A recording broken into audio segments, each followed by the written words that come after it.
Well, g'day, curd nerds. G'day, curd nerds. Well, g'day, curd nerds. Well, g'day, curd nerds. Well, g'day, curd nerds. Well, g'day, curd nerds.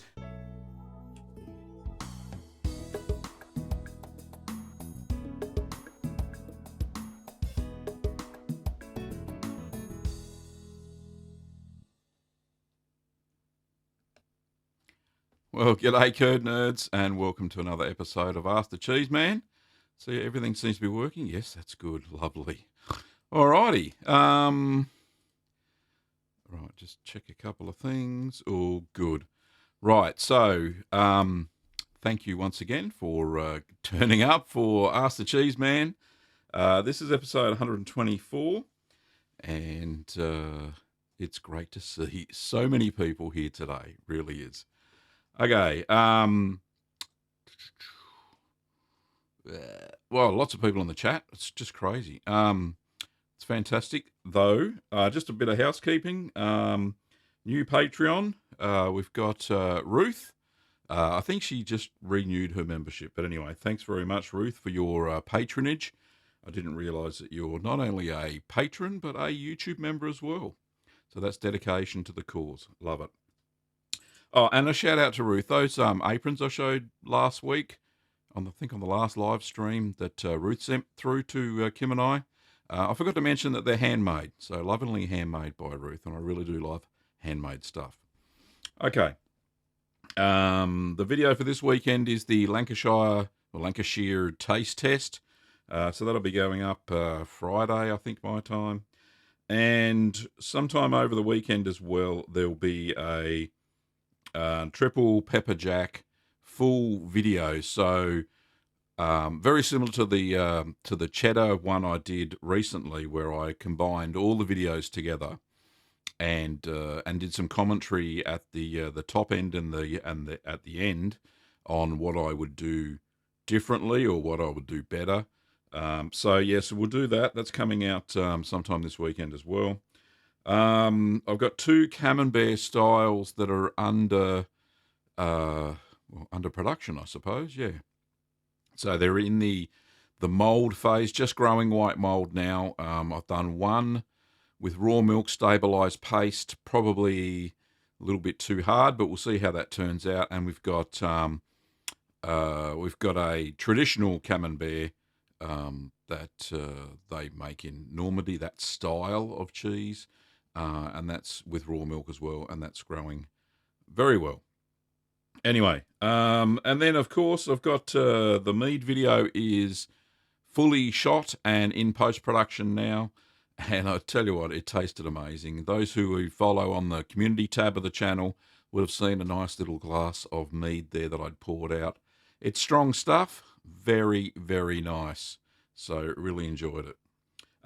It took a long while to make, 5 months to make the mead, but it was during winter and I had no artificial heating on the demijohn. But yeah, you'll see how I make mead later on, which is honey wine. Very cool stuff. What else have I got there to say? No, that's about it, I think. Oh yeah, sorry. There's no show this Saturday. We've got some appointments that we have to do, so there won't be any show. I've scheduled the next show, the live stream, for next Wednesday, same time as it is now. Okay, let's get into the questions. Or some hellos first, of course. First cab off the rank today was actually Matt. Actually, no, it wasn't. It was Ruth who sent me through a $15 super chat at 5:32 a.m. this morning. And those who know what happens when you do a super chat on this channel, the curd nerd light goes off, and yeah, so I was woken at 5:30 to the flashing light of the curd nerd lamp because it's in the room right next to my bedroom. So yeah, I've been awake since 5:30. So, but thank you so much for the super chat, Ruth. And her first question, and we'll kick this off anyway to start with, and then I'll say some more hellos. It says, "Hi Gavin, Kim, and World Curd Nerds. Sadly, she can't come today. My grana padano stuck to the cheesecloth, injuring the rind and brining it now. Should I repress it or wax it right away? What do you think? Thanks." Sometimes, Ruth, it does happen with those high temperature cheeses. The cheesecloth kind of gets embedded into the rind because the curds are still very, very hot, usually around 50 degrees Celsius. And I think in this case it was 56 degrees Celsius. So what I tend to do to make it come off, and that is to spray the cheesecloth with white vinegar, and it tends to stop the sticking. Now, I noticed in commercial videos of Grana Padano, they only leave it in the cheesecloth for not very long. They put it straight into plastic molds. So I don't know if that's something we should do as well. But I think they don't press the Grana Padano per se. It's pressed under its own weight because it's so massive. We're talking about 70 kilograms of cheese. They're massive cheeses. But for our small home cheese making ones, pressing is a must, really. But yeah, spray the cheesecloth with vinegar, and that stops it from sticking to the cheese. An alternative would be to use, there's some disposable cheesecloths now. I don't stock them because I'm into kind of natural stuff. But there are disposable cheesecloths that you can buy or reuse, and they tend not to stick to anything. So there's some solutions for you, Ruth. Anyway, some more shout outs. We've got Matt, Patricia. G'day, Patricia. Sadie, I think that's how you pronounce it, from Istanbul. And Sadie said, tried to donate, but PayPal does not work in Turkey any other way. Let me think. No, the description, the link below in the description doesn't work. I don't know if Turkey can do super chats. Not sure. I don't know. But yeah, there's a little dollar sign somewhere on the chat. I haven't got the box, so I can't point to it. So yeah, you can use the little dollar sign, and I think that uses your credit card. G'day to Matthew and John and Dominique. We've got Kangamoo, Homesteading the Pioneering Way, XPFC Wintergreen, Lice Dog, Chili Expat Family, Larry from Deep South Texas, Katie, or Catty, I'm not sure, Chocolate RX, Jason, John, I've already said John, Chris, William, and Kim is there, of course. Kevin is there. Who else we got? I think that's about it. It's probably more, but not everybody's in the chat. Melissa, that'll do. And Chrissy, and Leonardo. All right, cool. So we got 42 streaming right now, and as John said somewhere before, don't forget to give the live stream a thumbs up, then more people get to see it, which is cool. All right, so second question for the day, besides Ruth's, is from Patricia. Patricia says, as I look forward to another live chat, I realise that I don't think I've ever said thanks properly for all those awesome videos. That's why I make cheese. Books are okay, but no match for videos. So thank you, Gavin. Well, thanks, Patricia. I really appreciate it, mate. And yes, we're going to ship your order today, by the way, all the way to sunny Halifax in Canada.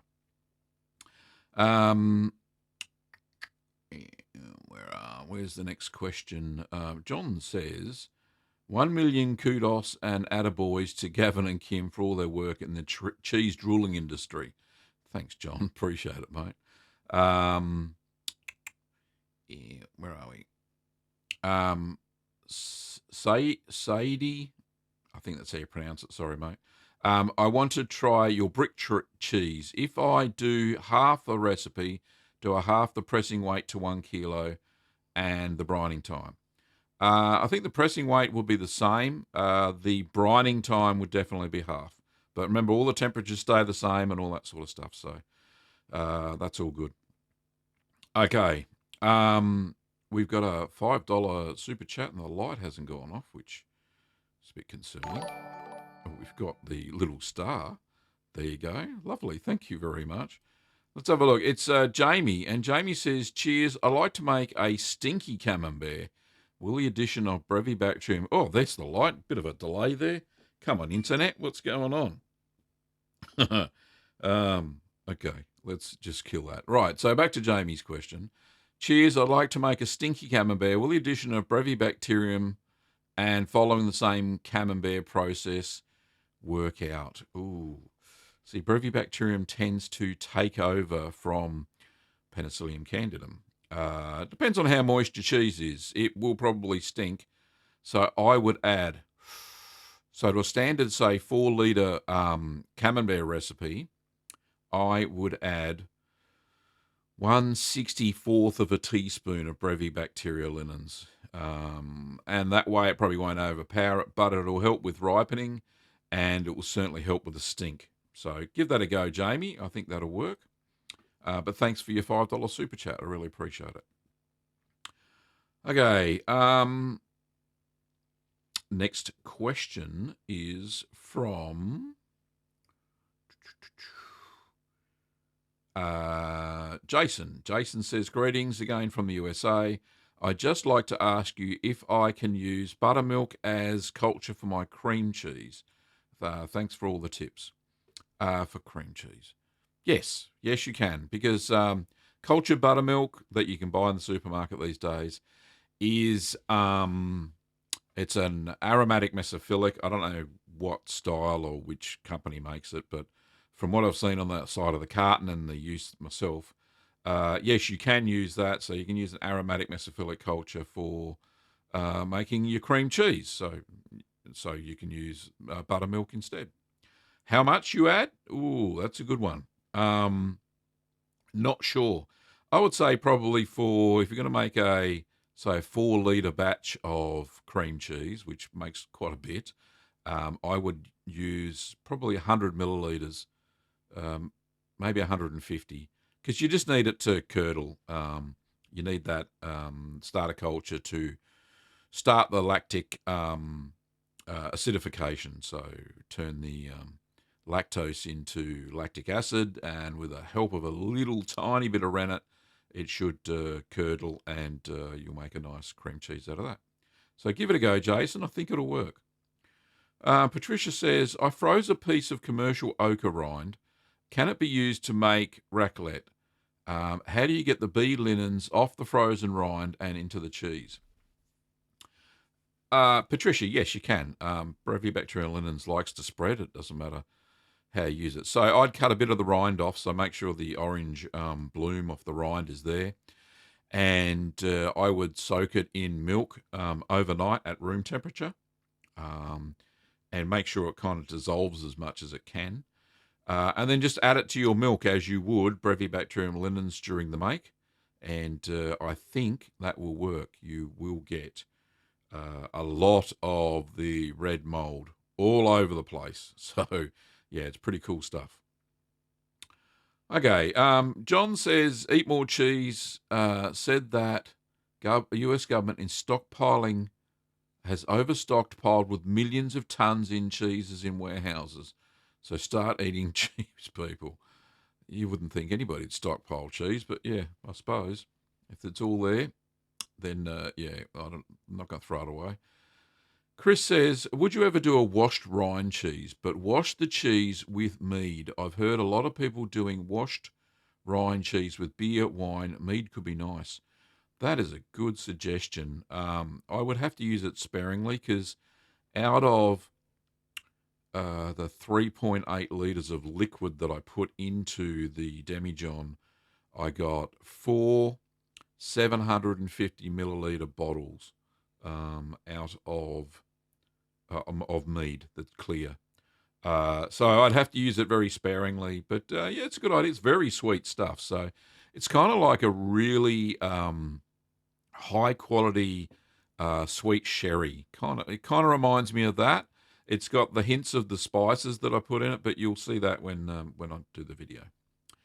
Okay, Matthew said, I made Valence, the pyramid-shaped soft goat's cheese, kept on filling the baskets to the top a number of times, but they seem to have lost 2/3 of their height. Why could this be? Curd's not strong.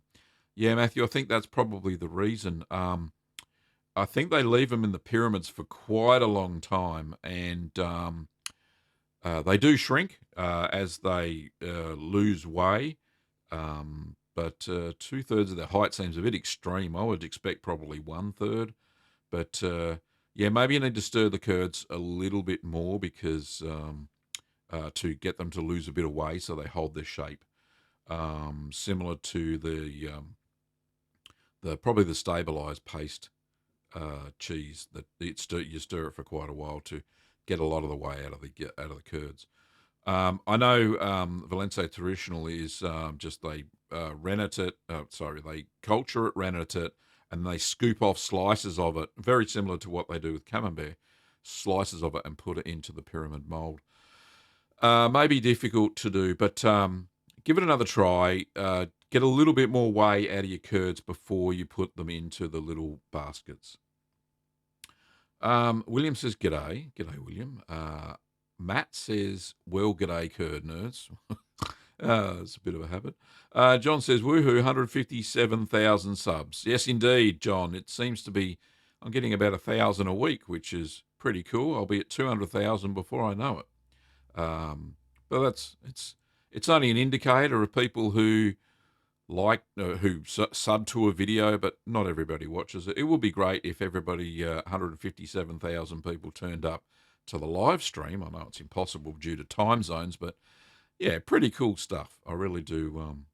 I do get a kick out of seeing the sub count go up, but I don't religiously look at it every single day. Kevin says, "Gavin, you are looking about 1 hour younger than last time." Yes, we had daylight savings here. The time zones may have changed from where you are. Well, my time zone changed. It'll be a different time for you guys. Anyway, Chili Expert says, oh, sorry. No, I missed a couple. Mr. Wintergreen said, "Government cheese kept in Fort Locks." Nice.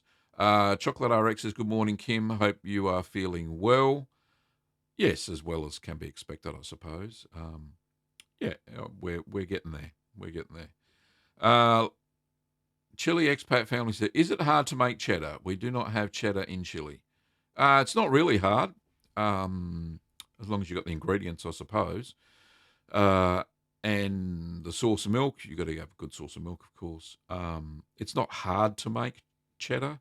There's a couple of methods that I use. One where I turn the slabs, and another one where I keep the slabs warm in a colander just over the warm whey. So probably the easiest one to do, if you're going to have a look at the, what's a good example? Go and have a look at the stout cheddar video that I've done. And Kimmy, if you can put that one up for me, love. Pop up the stout cheddar video, and you'll see that process. Don't do the stout part. Just press it after the curds have been milled. That's probably the easiest version of cheddar, or there's even an easier one called a stirred curd cheddar. And you can see there's lots of videos on, I call it either stirred curd cheddar or farmhouse cheddar. Either or, the process is the same, and that makes a very nice cheddar-style cheese as well. Even though there's no cheddaring in the style, it still comes out like a cheddar. It's amazing stuff. Livestock says, "Can you explain how to get the brining time? I don't understand the equation. 1 hour per pound for each inch of thickness, please. Any example, please?" Okay. I don't know where you got that equation, Livestock. I think it's from Ricky Carroll's book, which I find the brining times really, that calculation really way too small. Way too small. So for a 1 kilogram cheese, and it depends on the density of the cheese, how hard you've pressed it. I find anyway. I find that for an Italian hard cheese, about 18 hours is about right for a 1.2 kilo cheese. For a 1.2 kilo, for say camemberts or what have you, 3 hours is spot on for the smaller cheeses that we use in camembert hoops. Wouldn't go any more than that, even though the first stabilised paste one I did 6 hours. It was a bit salty. So 3 hours for brining mould ripened cheeses because they're not very dense at all. But yeah, look, just follow the examples that I have in the recipe. So where I state whatever time it is, unless I've said somewhere else otherwise, then that is the right brining time for that cheese. Um, Most cheeses have a salt content of about 2 to 2.7% per weight. Um, and absorption times vary, depends on the strength of your brine and the saturation percentage. So it's very hard. So it's probably best not to follow that equation because it's not right all the time. Hope that helps, mate. Um, it's more of an art than a science, I suppose. Um, Chocolate RX says, I was wondering if you still use the clay oven. Yes, the clay oven still exists. It's out the back. We have not used it this winter.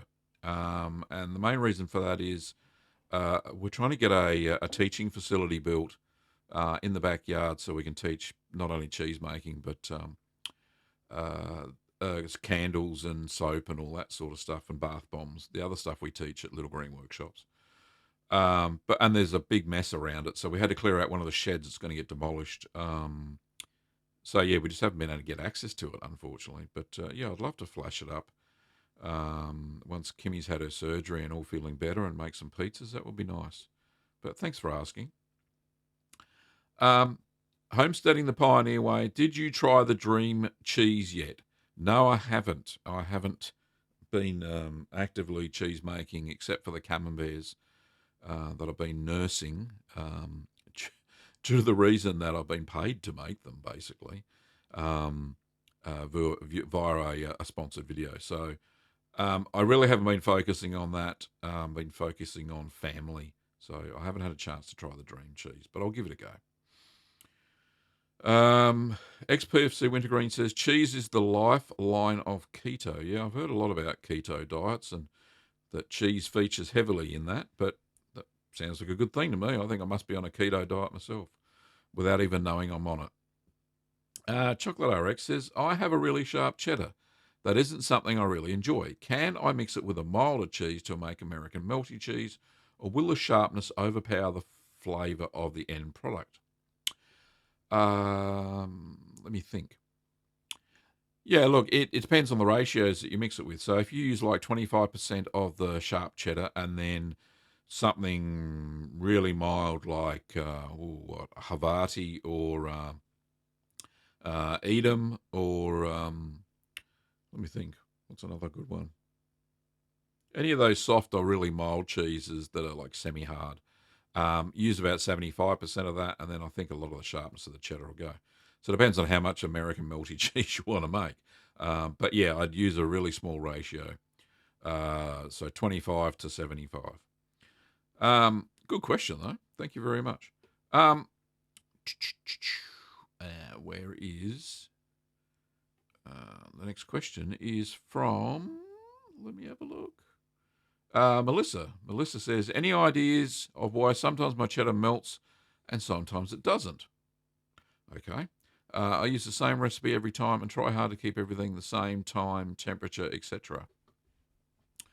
I find that the higher acidity cheeses, so maybe it's something to do with acidity because the milk does change. It's not the same every time. Milk does change with the seasons. So I think it might be something to do with acidity levels of the cheese. So the higher the acidity of the cheese, the less likely it is to melt just regularly without actually adding sodium citrate to it. So I think that's the issue there, Melissa. Maybe next time you make, write down, and you make a good one that melts, then write down during the making the pH levels of before you add the starter cultures, after you've ripened the milk, and when you cut the curds, check the pH, and then check the pH just before you put it into the press.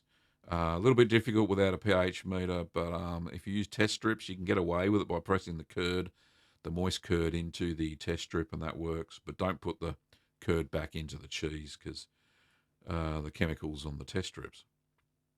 Okay. John says, keep that meat for a long time. It gets more smooth and rounded like a good wine and super sipping potential. Yeah, I'll take your advice, John. I've got 4 bottles, so I'm going to put 2 bottles away and drink 2 bottles over Christmas break. Not by myself, with my family's help. I don't know what the alcohol content is. It's quite strong. I had 2 little sherry glasses full and I felt a bit tipsy, so it must be quite strong stuff. I should have measured the uh, what's it called? Is it specific gravity? Yeah, I think it is. Of the make before I added the yeast and then after it was finished, but I didn't do that because I just wanted to get it into the demijohn and see if it worked. And 5 months later, it did. Patricia says, went to an organic food shop in Halifax to get 35% cream with no additives for camembert and was stunned to find bottles of sheep's milk and water buffalo milk. Very expensive, $10 a litre, but hey, I tell you what, that'll make some amazing cheeses. You can really branch out there, Patricia, and you can make yourself a real dinky die pecorino romano. So give that a go. That'll be great with the sheep's milk. And as for water buffalo's milk, you'll make the best mozzarella ever. So give that a go.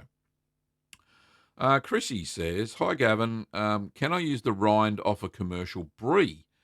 25 grams blended with non-chlorinated water as a replacement for a candidum inoculum." Ooh, maybe. It doesn't grow as well as, say, Brevibacterium linens or Penicillium roqueforti 40 does, but it does grow. You could try it, but I wouldn't want you to waste your milk if it doesn't work.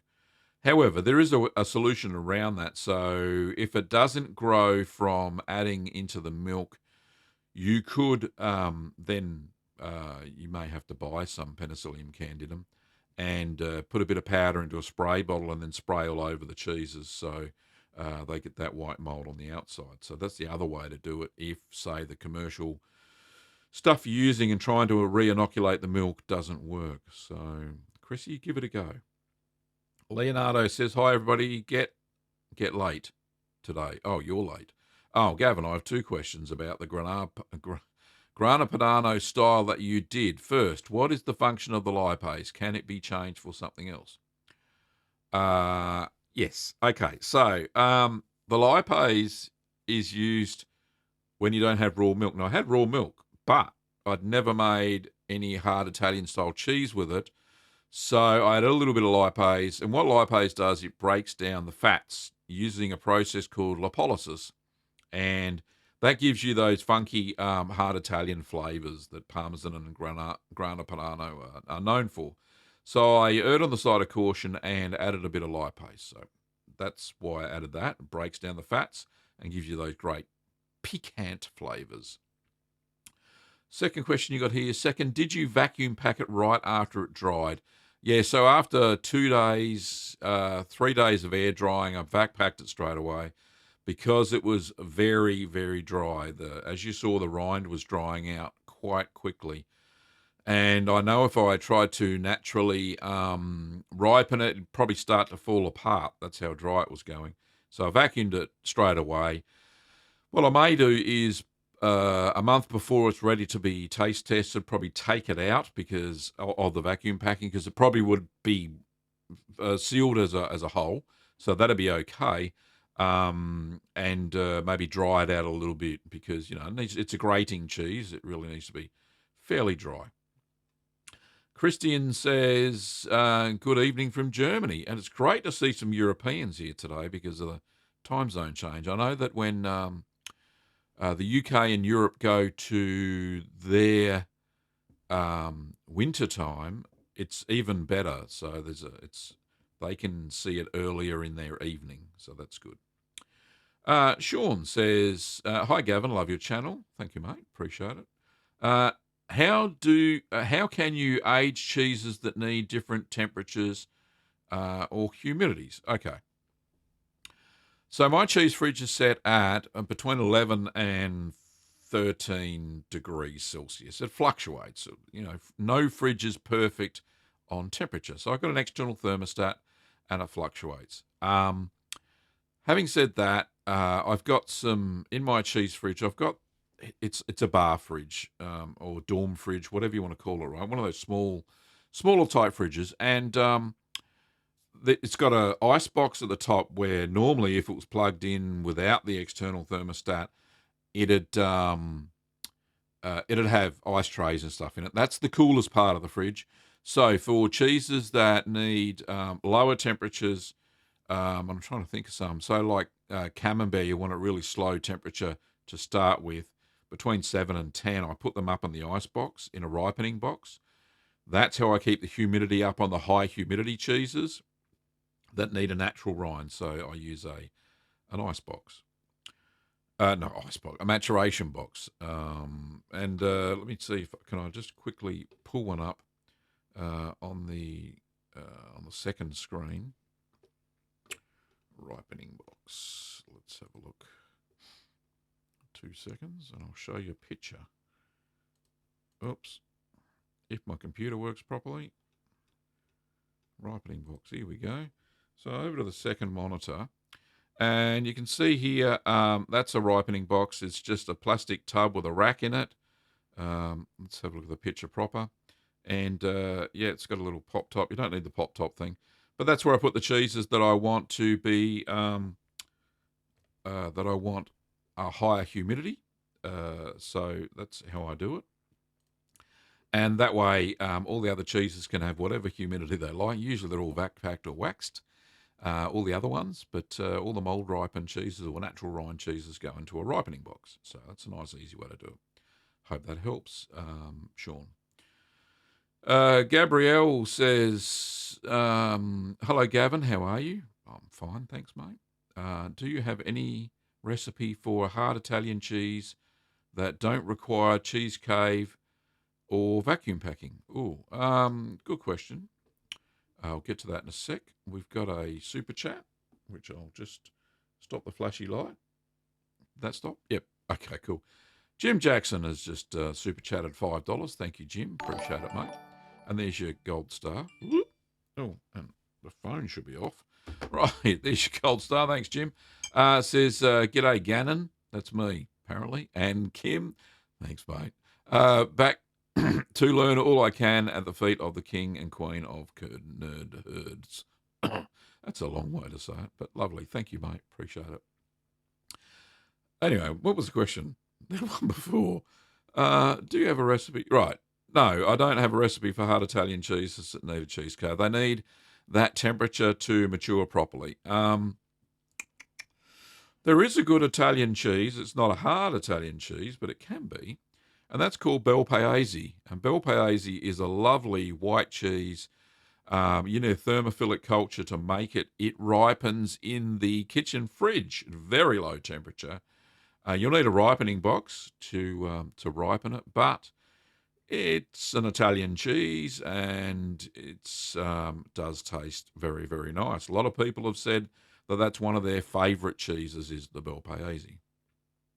And if, Kim, you can put the link up for Bel Paese, that would be absolutely fantastic. Thank you, darling, if you haven't already. NW Stephen M says, hi, Mark here. Oh, it's Mark. I was just wondering, I have an outlet for some raw goat's milk. Is it all right to mix raw goat's milk with pasteurized cow's milk, and will it get a product that will turn out? Yeah, it'll be pretty good, actually. So mix your raw goat's milk with your pasteurized cow's milk and make it to whatever normal recipe you want, and I think it'll work very, very well. I don't think it'll be any issue, Mark. And you actually have a more piquant flavour or goaty flavour. So if you do like 50-50, you can make a wicked feta out of that, and it'll taste fairly authentic. It'll make a really nice cheddar as well. So, in fact, most of the recipes, I've had even goat's milk camembert, and oh my goodness, it tastes really good. Different in flavour than the smooth, creamy cow's milk one, but it tastes really nice. Anyway, stop nursing this coffee and drink it, Gav.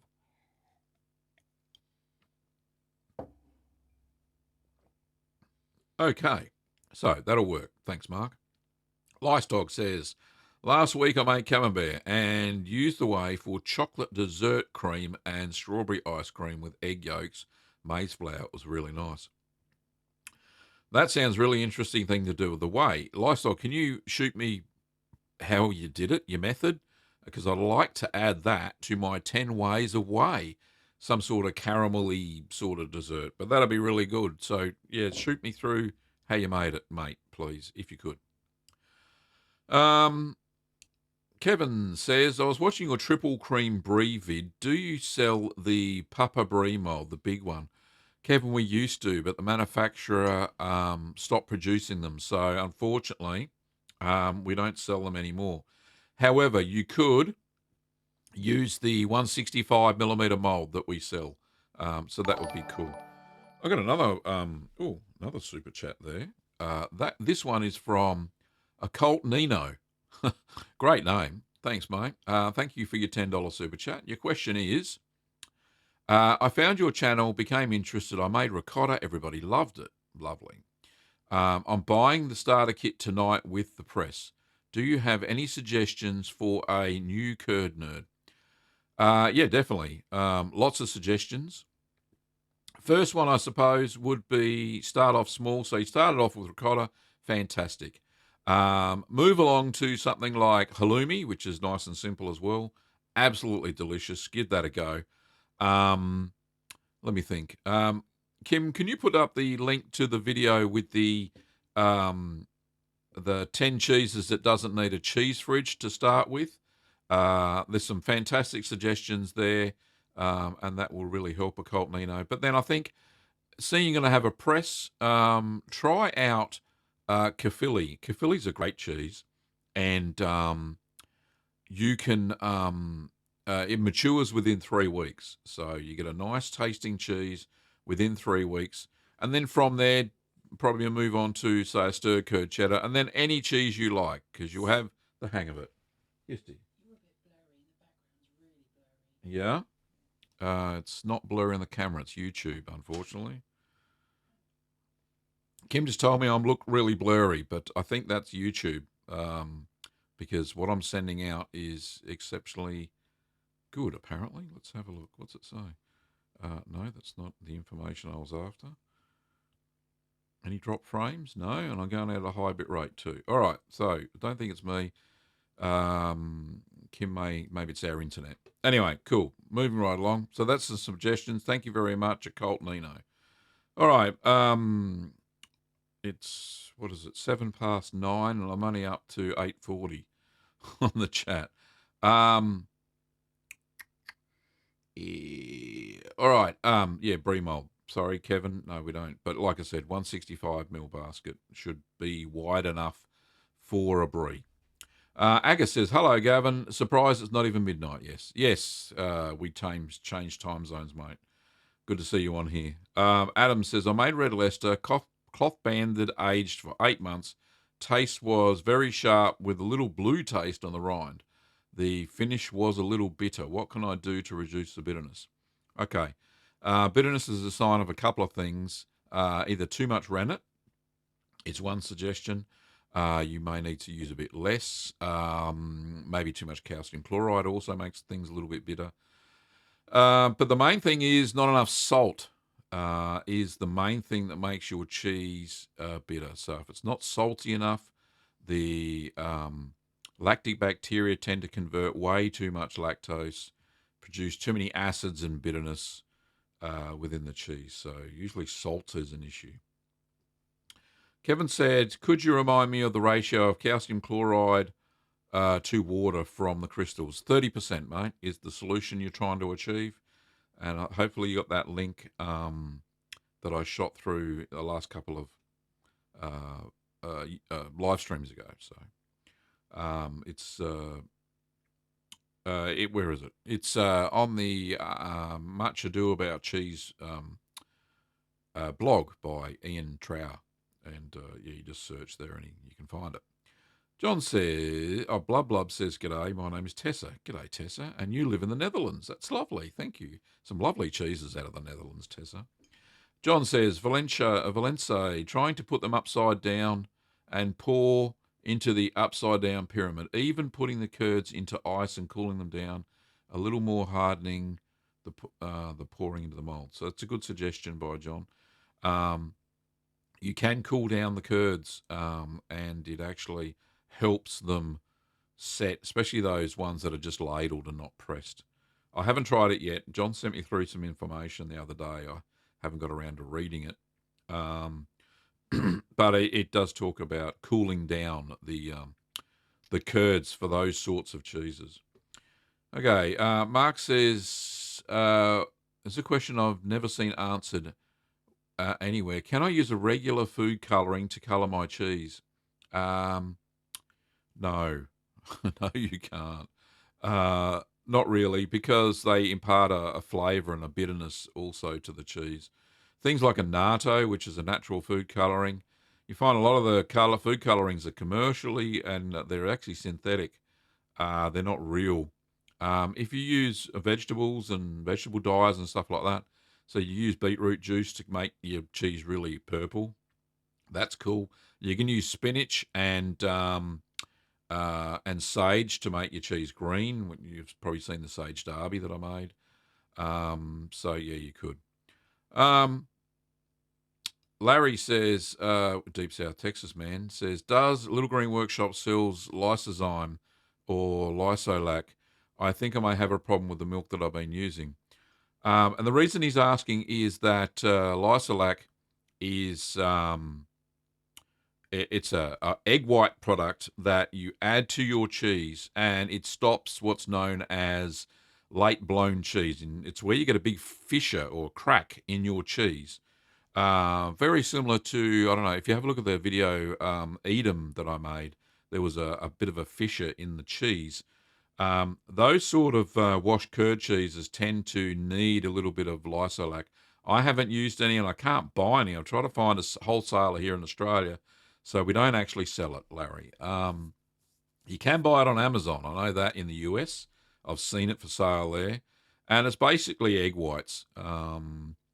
That they add, and you only add a tiny, tiny bit, probably 1/32 of a teaspoon to a 10 litre batch, and that stops late blowing cheese, which is a result of too much.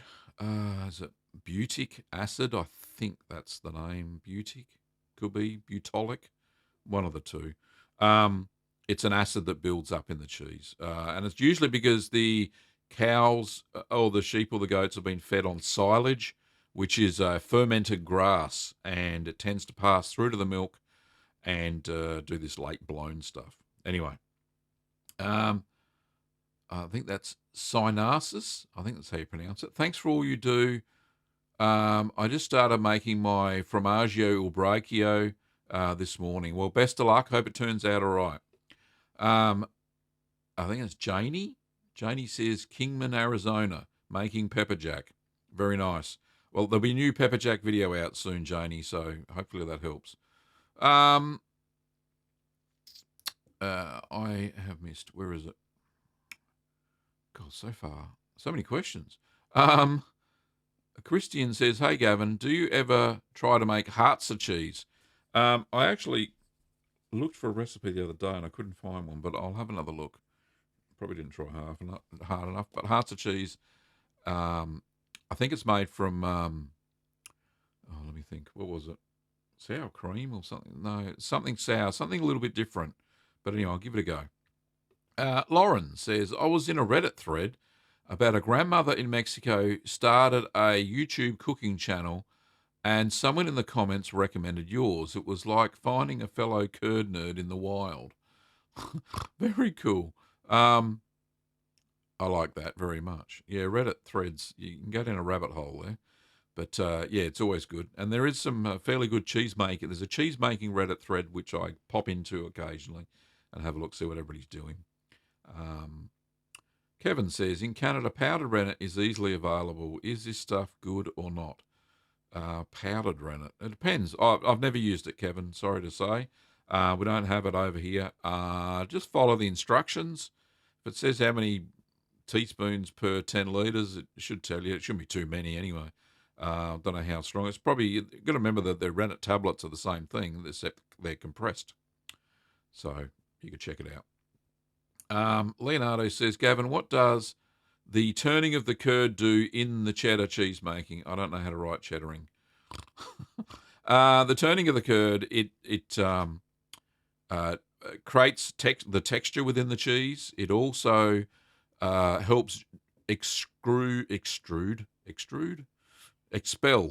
more whey out of the cheese as well. So that's just two primary things. And it also helps with a little bit of ripening because it's usually warm, the cheddaring process or the cheddaring table. Or now I've kept mine warm. It seems to taste a lot better when I'm cheddaring it over the put it in a colander over the warm whey. It seems to cheddar better. Yeah, so keeping it warm helps the acidification of the cheese as well. Jordan says, my traditional Swiss is in the ripening box on the counter and it seems to be kind of moist and tacky. Has a strong smell. Is that normal? Yes, it is. Give it a wipe every so often, though, Jordan, with a brine solution just to get rid of that, tackiness. It's just you touch it, it feels a little bit sticky. I've seen that before. And the smell, you just need to make sure there's a good oxygen flow around the cheese. So I open up the box and turn it every day when it's on the counter. But yeah, at room temperature, it does have different smells than what it does in the cheese cave. Someone's shouting my name. Hi, Mr. Gavin Weber. Hello, how are you, Siraj? Patricia says, when you make American cheese, do you use a silicon mold to form the cheese? Was that a soap mold? One that Little Green Workshop sells, perhaps? Indeed, it was, Patricia. It is the rectangle 6-cavity mold that we sell in the soap making section of our shop. And it was a silicon mold. You can use any silicon baking mold if you want, or any mold. As you saw on Larry's channel when he made his American cheese, he just put it into it was an aluminium container, one of those food serving containers that seemed to work all right for him. So that was fine. Keith says, Talipes or not Talipes Parmesan? Two schools of thought. If you're using raw milk, then there's more lipase in the raw milk than there is in pasteurized milk. In fact, lipase, the enzyme, gets killed off during pasteurization, which is why we add it into cheese when we use pasteurized milk. Up to you. Depends on the milk you're using. If you're using pasteurized milk, I highly recommend adding in some lipase to help with the lipolysis process, and you'll get a rather nice parmesan. Matthew says, would cheddar be a suitable cheese to make with a natural rind instead of wax packing? No. I see where you're going there, Matthew. It's probably not very good cheese because it actually tends to attract a lot of mold. So, no, I would protect the poor old cheddar using one of those three methods. I kind of lean nowadays towards vac packing because it's simpler, less mucking around, and it makes a wicked cheddar. I've had some fantastic cheddars lately out of plastic. So, Starshot says, hello, Gavin. I've just started this hobby. I have a few relatively hard cheeses with slight variations in their processes. I noticed that a lot of the time the whey was very cloudy. Okay. I've had a few relatively hard cheese, slight variations. Okay. Is there a question or a... Okay. So cloudy whey is normal. Even when I'm using the raw cold pressed milk, I have cloudy whey. It's just you'll get your whey will be cloudier the earlier you cut the curd. So if you cut the curd too early and you don't get a clean break, you'll have really cloudy whey. If there's a lot of fat in the milk, then you'll have really cloudy whey as well. So that's a few things. Stop it, Kevin says, hi. Oi, hi there, Gavin. How are you today? I'm doing well, thanks, Kevin. Kim's already put the link to the mold. She's really quick. That was like ages ago for me. Starsha says, how do I get it to be clearer like in your videos? It depends on which video you're talking about. So a lot of my videos, the whey is very cloudy. So I'm not sure. Chrissy says, does waxing cheese provide an alternative to vacuum packing? Indeed. You're just protecting the cheese from any molds that will grow on the surface, so that's fine. Mark says, flaming hot triple pepper jack. Do you have a favourite seasonal cheese for autumn? No, not really. I make all the cheeses any time, so that's cool. Matt says, "Hey Gavin, I really enjoy the pepper jack. Do you know of any other cheeses that are similar to it?" Yeah, have a look at the jalapeno cheddar that I made. Quite spicy. I probably could have added some dried red chili peppers into it as well as the fresh green ones. It was a nice flavour. Not as hot as the triple pepper jack, but yeah. But yeah, make a Monterey Jack and just add the stuff in. That's kind of how I did it. Where are we up to? Kim's added the link to the bel paese. Jordan says, I made bel paese and it didn't seem to close well after the 7 hours of turning, so I pressed it for 3 hours at 15 pounds, then continued with the recipe. Do you think it'll be okay? Yes, I do, Jordan. That's a good save there. So yeah, that'll work. No drama. Palizon, I think that's how you pronounce it. Hi, hello, Gavin. Thanks for these sessions, a wealth of info. Thanks, mate. Appreciate it. A Colt Nino says, I do have a cheese fridge. Oh, I didn't get to that bit after your super chat. Yeah, look, go for any of the cheeses I mentioned, a Colt Nino. And if you've got a cheese fridge, then my goodness, then go for the harder cheeses straight off the bat. Bruce popped in late. Well, not late, 9 past. Hello, Curd Nerds. Lactobacillus Prime, good evening, good afternoon, good morning. G'day, mate. Colt Nino says, in the US, getting raw milk is next to impossible doing chores at a dairy farm. Yeah, that'll be the way you get it. Milk your own cows. I think I'm nearly at the bottom of the list. Let's have a look. John says, butyric acid. Yes, rotten acid, milk smell. My chemistry class had a lot of fun with that nasty product. Yeah, so butyric acid will cause late blown milk, late blown cheese. So that's why you use the lyso fast. I think I can't remember. Anyway, the egg white stuff. Shots. I'll get it right. Star Shot says, hello, Mr. Weber. Can I make my own cheese mold and press? If so, which materials will be food safe? So food safe plastic, you will need like high density polyethylene is the best way. So you can actually buy high density polyethylene buckets where you can cut the bottom out, drill some holes in it, and they make leave the bottom in. Drill holes in the side, make sure there's no burrs. I've seen a lot of people do that. That works quite well, and you can actually get small buckets that are high density polyethylene. So that's the food safe plastic. So use that. The press, stainless steel is best. I've got some wood in my press, but it's only at the top, doesn't touch the cheese.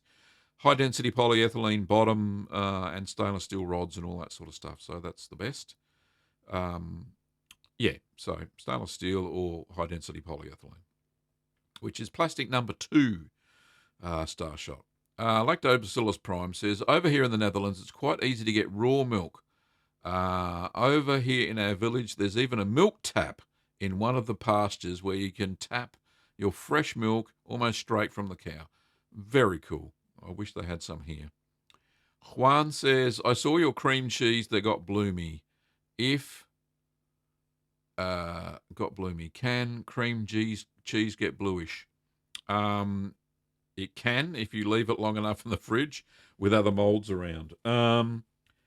But if you put some blue mold into the cream cheese milk, so into the milk before you make it and set it, then if you leave it in the fridge and make sure it's salted afterwards, so it lasts a bit longer, probably within 7 days you'll get a blue tinge to it, and then you can stir that into your cream cheese one, and that'll probably be all right. Kevin says, hey Patricia, I found a great ripening box at Superstore in Edmonton for about $18 Canadian. Has the pop top and separating shelf. Excellent. Jakob, I think that's how you pronounce it. What is better, sheep's cheese or cow's cheese? They're all good, mate. It depends on your personal preference. I like them. Manel, g'day, mate. How are you? I hope you are doing well. You started early. Not really. We didn't start early. The time zones changed. We started at 8:30 our time. Quartermaster Marcus says the dairy industry sucks. Possibly. Patricia says, what's that, Kevin? Or maybe I haven't seen it. Spot one at the super. It was too narrow for a 165mm cheese. Cool. Livestock says, is calf liver powder a source of lipase? Not that I know of. I think it's from some glands at the back of the calf's tongue that create lipase. I'm not sure where it comes from. I know it's from the animal. It is a source of, it's an animal enzyme. And I have never found a vegetarian enzyme, lipase, so don't know. It's 25 past. We've got 5 minutes to go. Dead Money says, have you ever tried maggot cheese? No, I haven't. Kevin says, if you cannot buy a big mould, you can cut a 5-litre food-safe bucket and drill some holes in it. It's about 8 to 10 inches across. Yeah, that'll work for a 10-litre batch of milk. No problems at all. Glenn says, what temperature do you keep your cheesecake fridge at? Probably missed it at the start of the show, Glenn, but it's between 11 and 13 degrees Celsius. So that's 50 to 55 Fahrenheit, I think, roughly.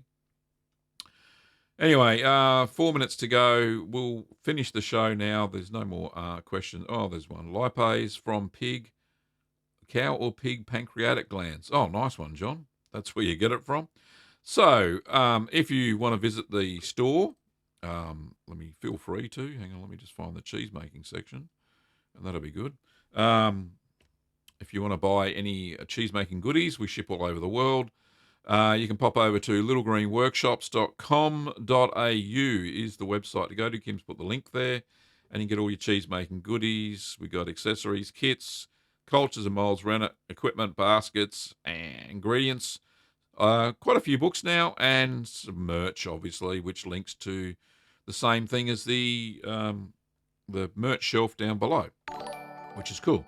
A Colt Nino sent through a lucky last, well, it doesn't have to be the lucky last, but a super chat. Thank you. And there's your little star. Thanks, mate. Thank you, Curd Professor. I suppose I am. Very nice. Manuel, last question. What is the ideal pH of milk to make cheese? I think it's about 6.8 at the start before you do anything to it is ideal for starting to make cheese. pH of 6.8. Kim's Patreon. If you want to support the show, don't forget you can hit the join button and support the show on a monthly basis, or pop down to the Patreon link, which is below, and you get various tiers of rewards for supporting the show financially month on month. So 2 avenues to do that if you like. And don't forget Teespring, there's a merch shelf down below. Got a new shirt there, which is the G'day Curd Nerds, which has proved to be popular. Quite a few people are checking that one out, so go and have a look at that. And thank you, everybody, and we will see you next Wednesday at 8:30 Australian Eastern Daylight Savings Time, which is a mouthful. But yes, 8:30. So that's plus 11 GST for those who want to know, be in the know. So take care, and thank you so much for joining the chat and asking me all the questions. Without all your questions, it really wouldn't be a show. And one last super chat. My goodness. Who's this from? Palzion. Thank you very much. Appreciate it. Little gold star should come up here in a minute. Where is it? It's a bit slow. But thank you so much. I really appreciate it. And like I said, we'll see you next Wednesday. All right. See you later, everybody. And stay cheesy. And may your curds set when you want them to. Oh, there's your gold star. There you go. The system's a bit slow. Bloody internet. Slow as a wet week. Anyway, see you later. Bye-bye.